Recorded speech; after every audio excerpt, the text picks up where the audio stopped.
তাহলে 12 তারিখের নির্বাচনে ওরা গাড়ি চাপা দিয়ে হত্যা করেছে, বুলেট দিয়ে হত্যা করেছে। ওই দিনই আমরা দেখেছিলাম এই শেরপুরে তথাকথিত সেই দলের নেতৃবৃন্দ অস্ত্র নিয়ে প্রকাশ্যে অস্ত্র প্রদর্শন করে তারা শেরপুরের জনগণ আপনারা সাক্ষী না সাক্ষী না। আমরা চাই 12 তারিখের নির্বাচনে ওদের এই অস্ত্রের মোকাবিলায় আমরা ব্যালটের মাধ্যমে ওদের বিচার করব এবং ভোট দেব। সবাই রাজি আছেন তো?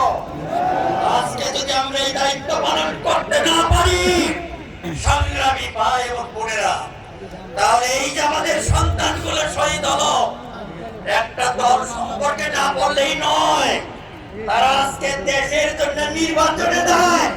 লজ্জা থেকে দরকার, যারা নিজেদের মধ্যে ঐক্য করতে পারে না।